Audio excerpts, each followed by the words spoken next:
dietitian nutritionist. Wonderful, wonderful. And for those of you who are just tuning in, remember that we're going to be talking today for a while, but if you're watching this on CBS, you can watch the entire interview on YouTube, the entire live version that we're on right now, and pick it up on Apple, iTunes, and whatever other services pop up in the next few weeks, a few days. Have you heard of TikTok? What is that? So I saw TikTok in the news. It's the new, what was It's that? like a Netflix kind of a thing. Like I watched it on TikTok. No, TikTok is, that's a good guess, but TikTok is like, what was that, like 6 seconds meme service that was out for a while?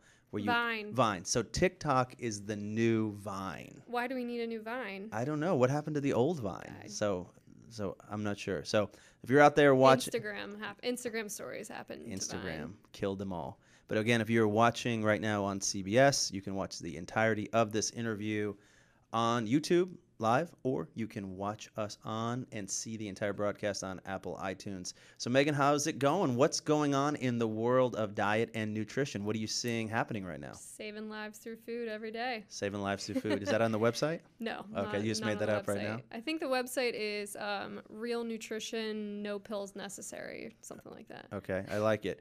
So you've been doing this how long? You are 31? 31, became a dietitian in 2009. I was working in a hospital for about 2 years before I started a private practice. So I've been on it for a while now. What made you get into diet and nutrition?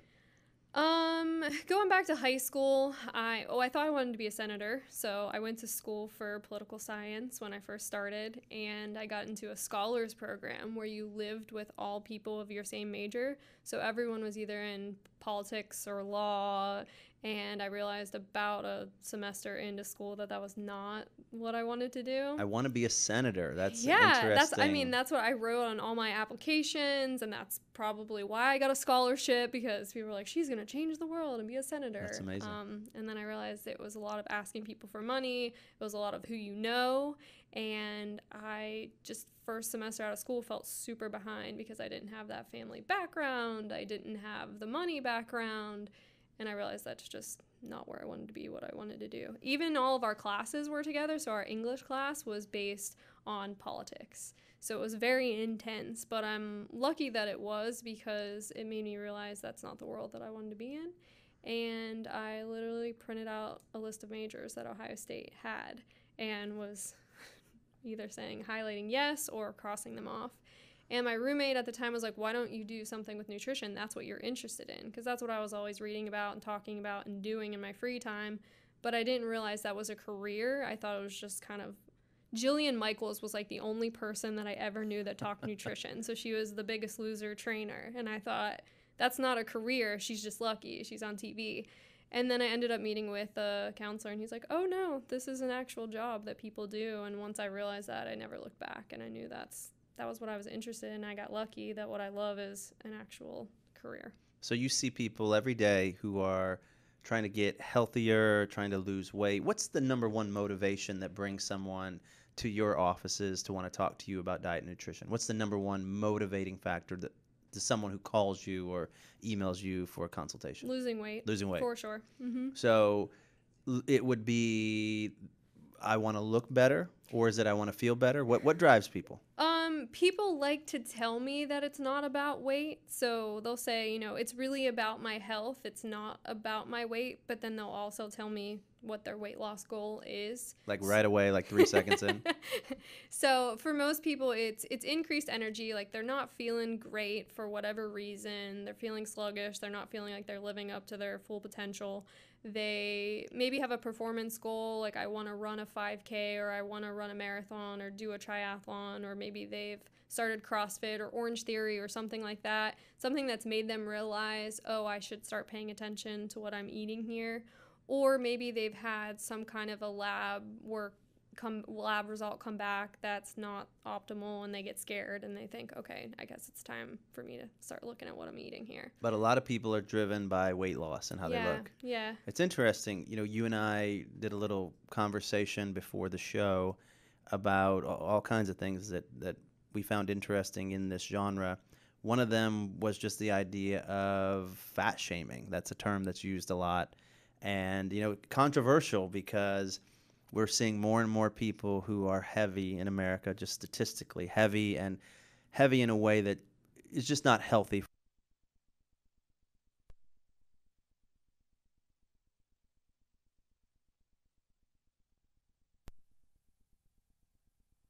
A balance in our society. I see us in pushing people in a positive way to be healthier, not put themselves in a situation where they're going to have diabetes, where they're going to have negative impacts in all kinds of ways to their health. But how do we do that in a positive way instead of a negative way? But what you're saying is sometimes people get to a place where it's that negative look or feel that drives them to try to get help.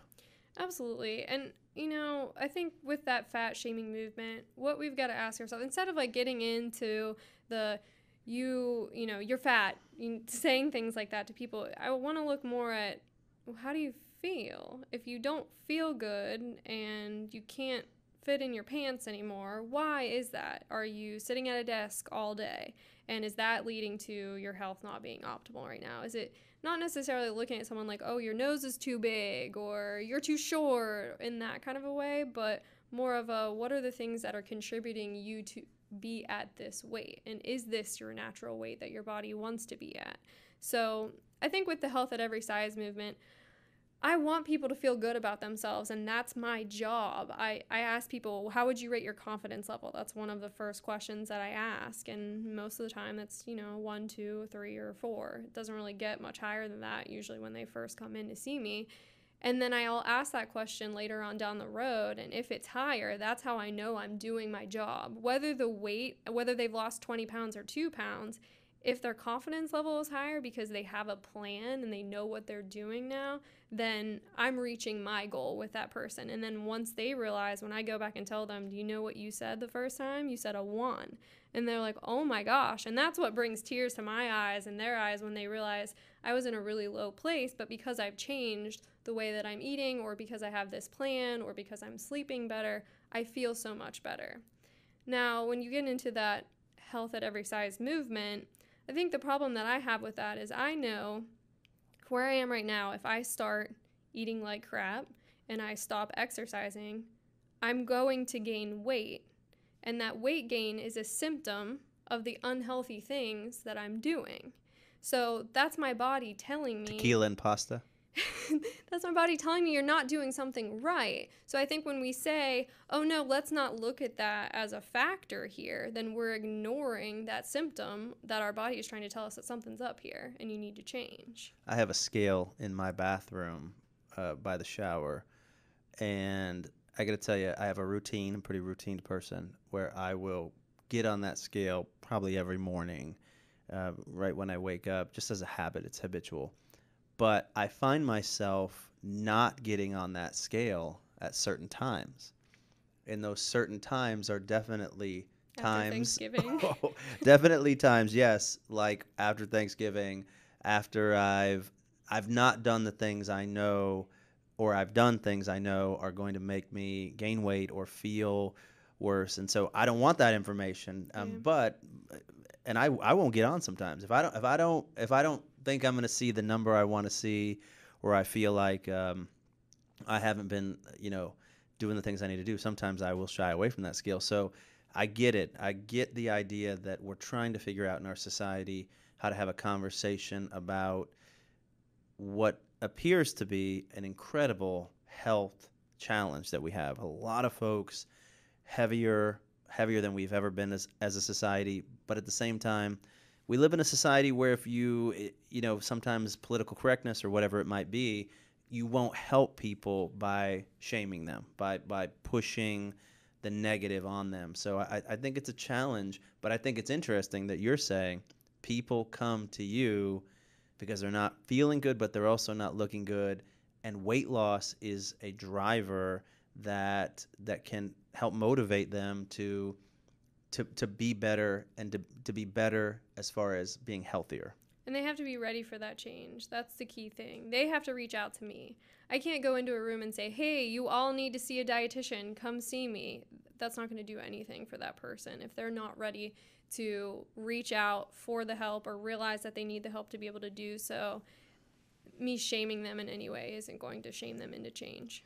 One of the things I really liked about you when we first met is I feel like nutrition has had a few different almost seasons or lifespans over the past, let's say, 50 years.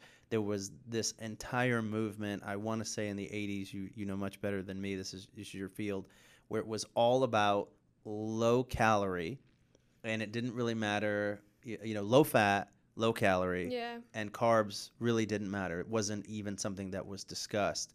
The actual food pyramid that we saw in our schools was don't eat a lot of fats. Fats was the tippy top, the grains were on the bottom. Yep, and eat all the carbs you want. Don't eat a lot of fats. Snackwells, those low-fat Snackwells cookies. Like 100 calories. A whole box. You're good to go. You're good to go. So then, and that was with our culture a very, very long time. Fast forward. That was till I was in college. Yep. I mean, I was in college still learning restrict calories. They were still teaching that when I was in school, and that was 2005 to 2009. So. Yep. Then, I want to say, 15-ish years ago, there was this slight turn, really as we were getting heavier and heavier, as a nation, to us questioning that because we're doing what the pyramid said. And we continued as a society to become heavier and more unhealthy for a variety of reasons. But we started re-examining what we're eating. And suddenly there became this pathway to lower carbohydrates, higher protein. The first time I ever saw a low-carb diet was the Atkins diet, the famous Atkins diet. Mm-hmm. But now, fast forward ahead, to our current time, I think there's a consensus that pyramid probably needed some adjustment. Needs some shaking up. And that, if we're going to be healthy, we're probably going to have to relook at the amount of carbs we consume, especially certain carbs. So do you find a lot of people still coming in and saying, hey, I'm eating too much fat and I'm eating too many calories? Or do most people, you think, understand that they've got to look at their diet differently now? 100% no, people don't understand People that. still don't know. It's mostly people that are in their, the 40s, 50s, 60s that grew up, in their 20s and 30s when they went on their first diet. It was that low-fat diet, or it was low-calorie, and it was Weight Watchers, and they did it, and it worked. It worked for them, and they lost weight. But now, all of a sudden, they go back to it, and it's not working now, and they can't figure out why it's not working. And for me to tell someone who's done a low-fat diet and bought low-fat ranch dressing and fat-free cookies and all of these things for the past 30 years that, hey, start eating avocado, start having almonds, they're like, what? A handful of almonds? You know how many calories that has? No way. I'm going to eat this popcorn that has only 20 calories per bag.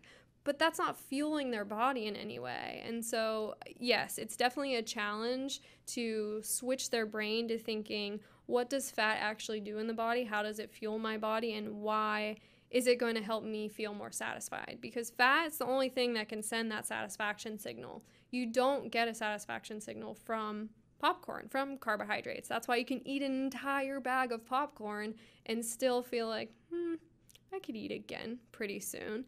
But you can't eat a whole bag of butter. You can't eat a whole bag of avocados. You feel satisfied much sooner on a smaller amount of fat. So yeah, it's definitely been a challenge getting people to change the way they're thinking. I'd say the younger generation that's coming up has heard this a lot, and they're more in tune with the recent studies and more in tune that fats are going to be helpful. Now, not all fats. We've still got multiple different types of fats. But yeah, that's definitely been a challenge, getting people to change the way they think about those things because, yeah, they grew up on that food pyramid. I think probably for me, I'm not a dietitian. I'm not a dietizer or what was it? Nutritionista? Nutritionista. I'm not a nutritionista. But definitely moving away from carbohydrates, especially the terrible carbohydrates, potato chips, and just the mindless carbohydrates, Coca-Cola, sugar in your drinks. That probably was the biggest change for me in my life, where I had gained, I think I'd mentioned this to you before. I had gained probably about 40 pounds getting out of high school. And I was an athlete in high school. I was a runner. I played basketball. I did weightlifting. But I was eating Taco Bell and McDonald's 3 times a day. But I could get away with it because of the athletics I was in and constantly moving, working, etc. Get out of high school, stop all that athletic activity, and I gained like 40 or 50 pounds in like a year and couldn't figure out why. So one of the first diets that ever worked for me, and this is just a couple years after I had gained all the weight, was someone told me, hey, I did this Atkins diet. And I don't recommend necessarily this diet now, but it was the first time I ever had to experiment with cutting carbs out of my diet and putting more fat in. And it was amazing in that it taught me that, oh, wow, that I can eat fat, I can eat meats, I can eat something other than just low calorie and lose weight and be healthy. So, again, I don't necessarily recommend the Atkins diet now, but I started to learn that what I thought I knew about nutrition before wasn't the case. I think that's my biggest qualm with diet and nutrition in general in our society is the fact that there's so much misinformation out there. It's amazing. It's really, to me, even different than many areas of our health. I had mentioned to you the other day that when it comes to sleep, you're big on people need to sleep a certain amount if they're going to be healthy and maintain weight and maintain, feeling good about themselves. There's not a big debate on how many hours people should sleep. Some people say, 6.5. Some people say 7 to 8. But there's not this group of people who are like, you only need 3 hours sleep. That's all you need. There wasn't a pyramid that said, okay, sleep 2 hours or 3 hours or 4, but nobody needs 8 hours sleep. So the amount of misinformation out there on food and what we should eat, it's really kind of wild, I think, that we as an educated society have had so much wrong info on how to be healthy. We were told for decades to eat in a way that certainly would make us overweight and unhealthy. And that's why I want to be careful about demonizing any certain nutrient, because 20 years ago we would have said fat is the devil, and now we're saying carbs are the devil. So I want to be careful about picking one nutrient and saying this is the root of all evil here, and this is what's making us sicker here, and looking at it more as an overall view of food. Is it spinach? Is spinach good for me? Yeah, probably. I think we all know that inherently. We know spinach, good. Potato chips from a bag, probably not so good. But are they not good because they have carbs, or are they not good because what was that potato chip? What did it go through to become a potato chip? Does it come in a potato bag? Potato chips grow on trees, right? On trees. Yeah, a potato chip tree, you pluck them off, no? The other problem is, where do we get our information from? We get our information from studies, hopefully. We get our information from science.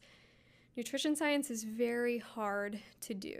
So if you're asking someone to tell you what they ate in the past year, you can't even ask them what they ate for lunch yesterday. They're not going to remember, and they're going to report, yeah, I eat my greens all the time.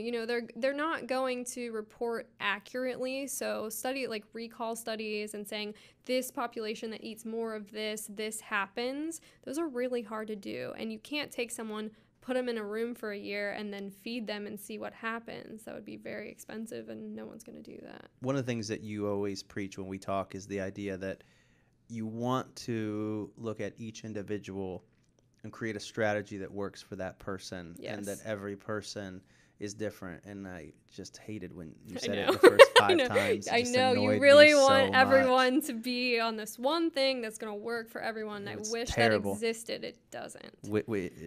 I like the way you stress that every person has to find their own pathway, and I agree with that, probably with the caveat that I think there's 2 or 3, 4 things that are almost no-brainers that everyone should consider.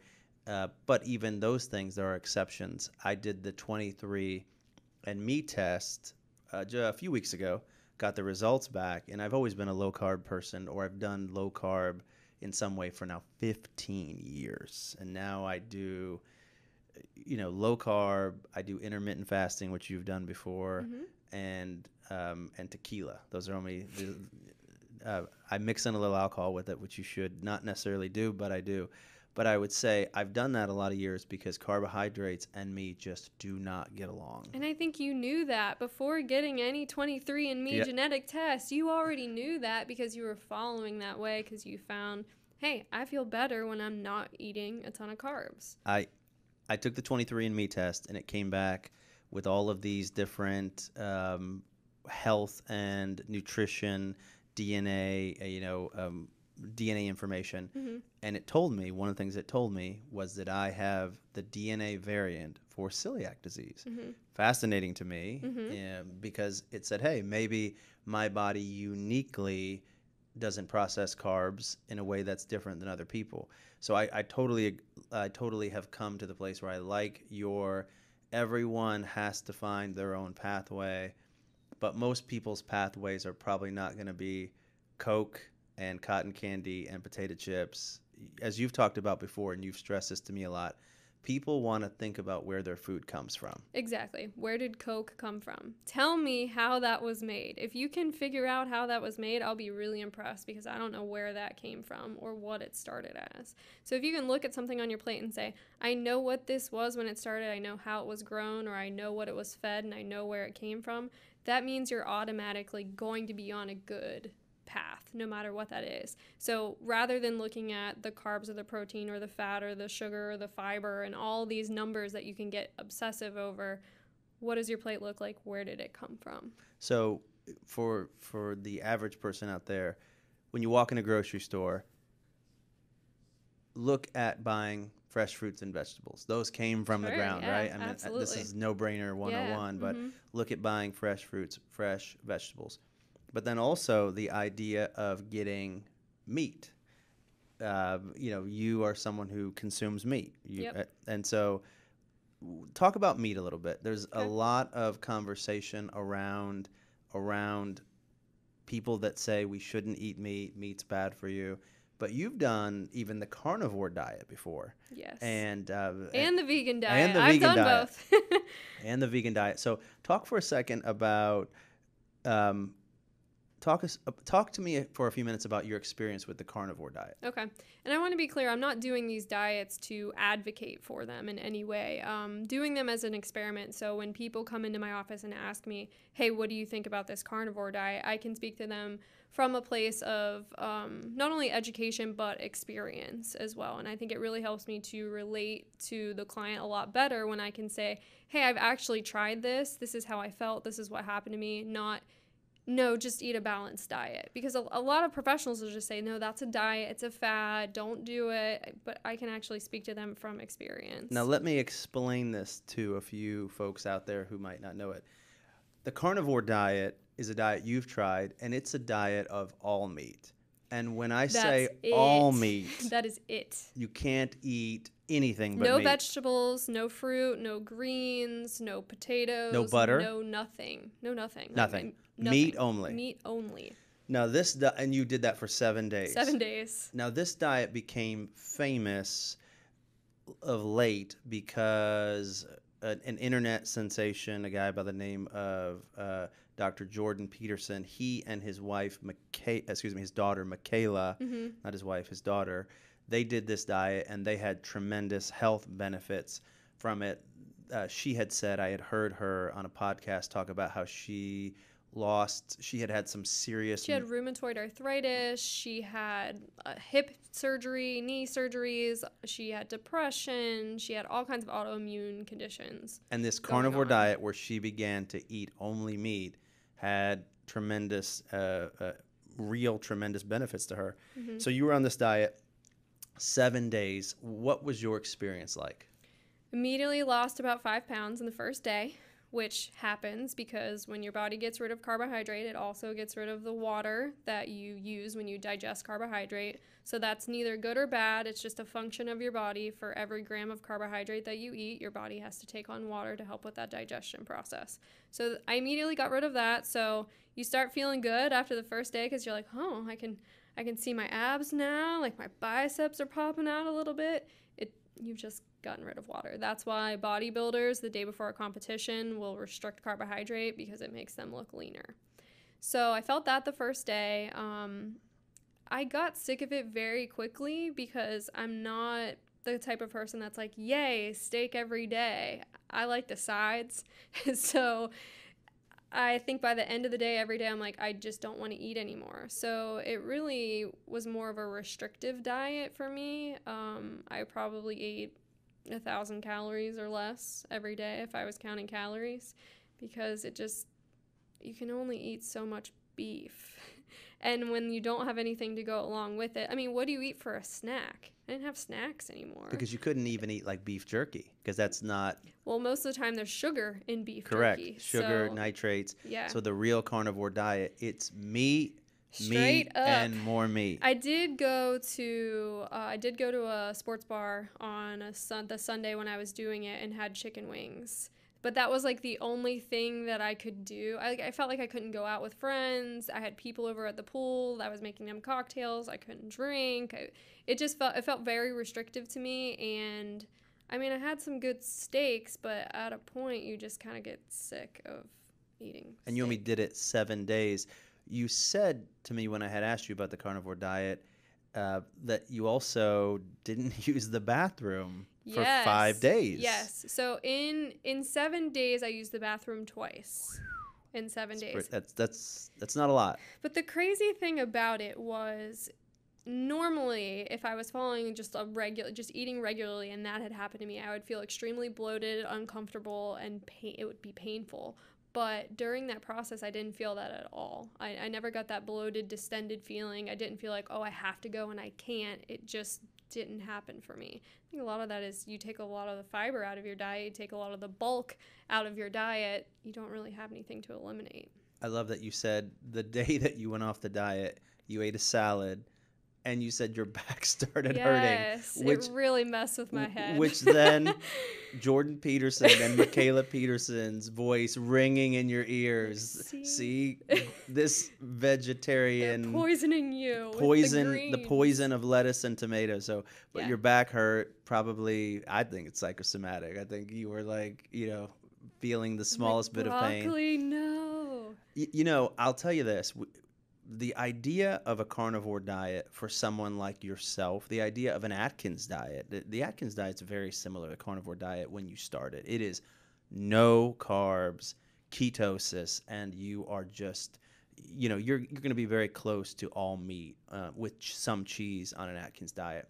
The reason why I think these diets do have miraculous powers to them, I believe they have miraculous powers, is because for the average person out there, when I started the Atkins diet, 15 years ago, the first time I did it, I was eating Taco Bell. I was eating you have to cut big gulps. Everything goes out. Cotton candy. Out the window. I was eating the worst shit in the world with the diet I was on. Right. And so this Atkins diet came to me, and it said to me, you can only eat meat and cheese and these chicken wings and a few parts of the grocery store. That's the only thing you can eat.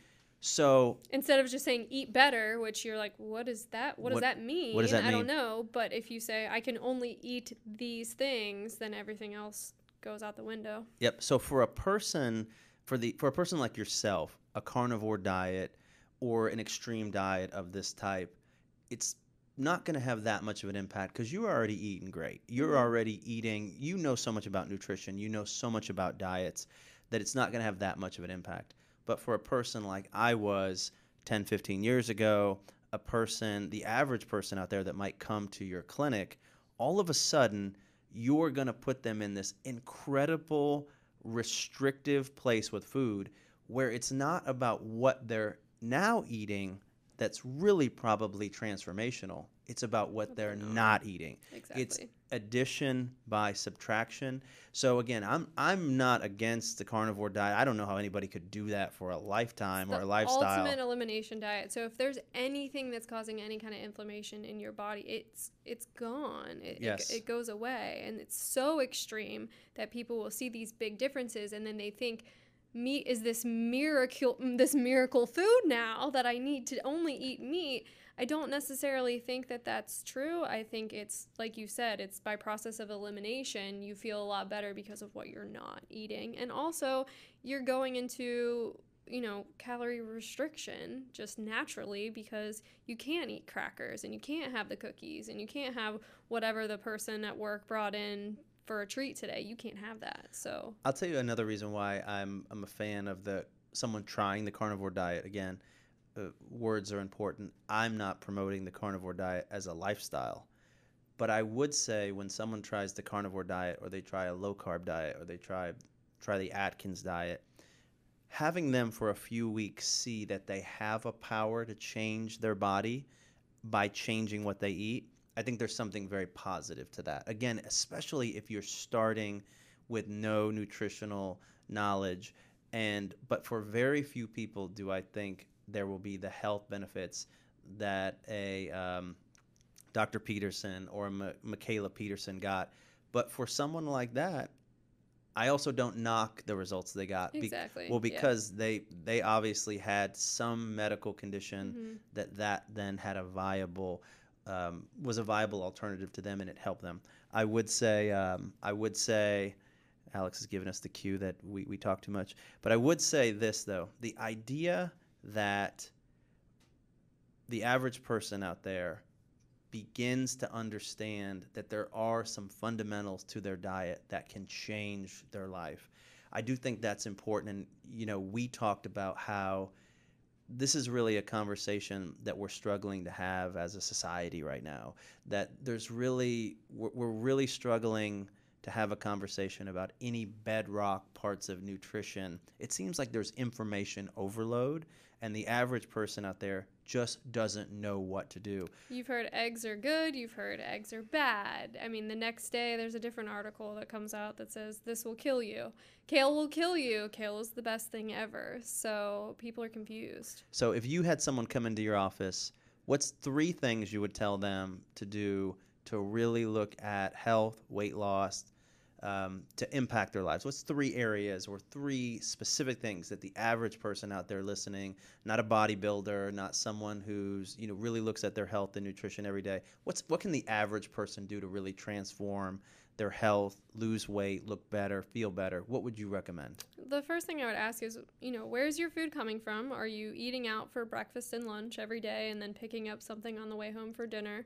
That's getting involved in your food, getting more in the kitchen is going to be something that's going to benefit everybody. You can kind of look at it on a spectrum. So on one end is the drive-through. So you go through the drive-through, you don't know who made the food, you don't know where the food came from, you don't know what's in the food. You're probably eating it in the car. You're not connected to that meal in any way. You're just kind of shoving it in your face and going along.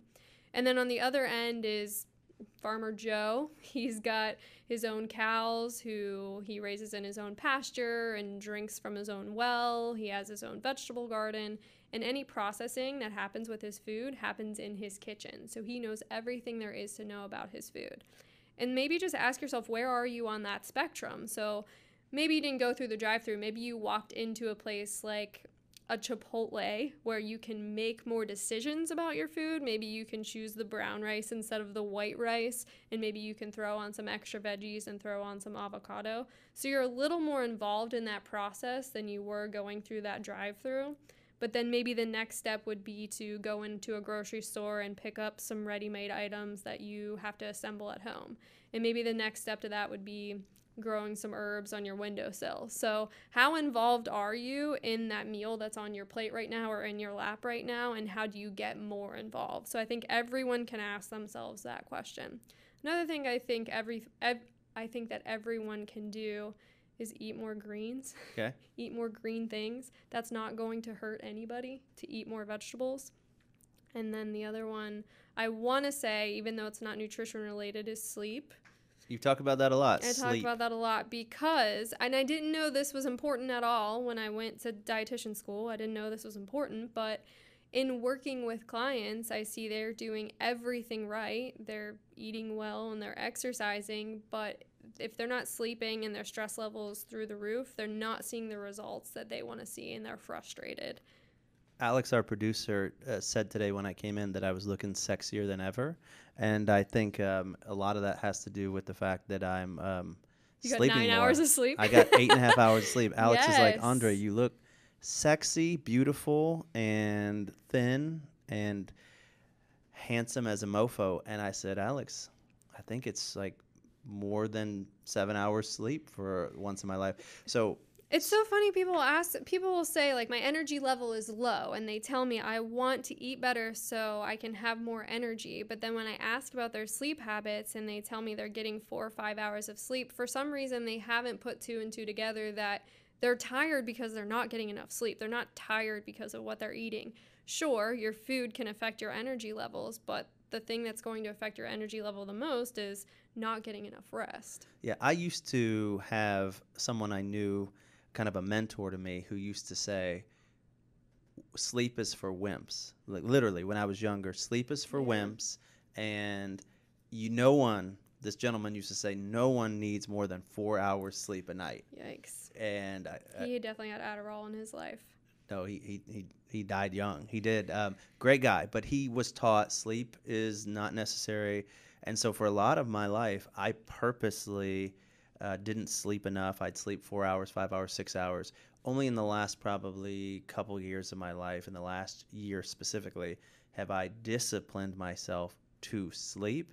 And the health benefits have been amazing. What are the differences that you've seen? Well, I can think. I can remember one of the first days that I slept 2 or 3 times in that week, 8 hours. It was like when your ears pop and you can hear everything different. Really? Like, oh, colors look different. And I can have a conversation with someone and process their thoughts better.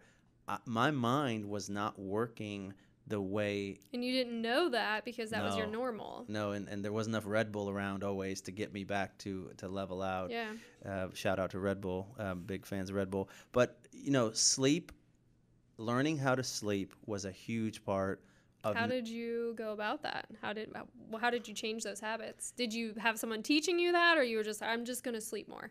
It was, I want to give you some longer example, but it was, I got to sleep more. It's time to make myself do it and discipline myself like exercise to sleep more. But the results were transformational. And so I agree with you. We got to see people get more sleep if they want to look better, feel better, etc. So if people want to get a hold of you on the old internet, they can, how do people get in contact with you? OrlandoDietitian.com is the website for my private practice, and I'm on Instagram at Orlando Dietitian, so I'm pretty easy to find. Megan Ware, RDN, thank you so much for coming in again and hanging out with us. We're going to do this in the near future. You're getting married soon, right? March, coming up Are you quick. Bridezilla? Have you Not terrorized at all. every person in your life Not at a little all. bit? I'm so easy. I just want to have a big party, and I want everyone to have a really good time. So you're going to splurge on your honeymoon and eat anything you want? I just booked 2 nights of our trip, and we're going to Bali for our honeymoon, and I booked 2 nights at the most amazing, like, tree house in the middle of the forest in Bali, and I'm really excited. Yeah, Megan getting married soon. Met her husband on Match.com. Match.com, not a sponsor, but this was his first date on Match.com Yes. 7 years ago. 2011, when Match was not that cool. He meets you 7 years ago, first date, locks in, Yeah. and now you're getting married. Yeah, I don't know how I did it. I told him there's probably better out there. If this was your first date, how much better could it get? But Hey, listen, he did it well. worked. Megan, thank you so much for coming in. Change Everything Live. Again, you can watch the full show on YouTube, the live version. You can also check out the podcast on Apple iTunes and everywhere else that it is offered. And we'll see you again soon. See you soon. Bye.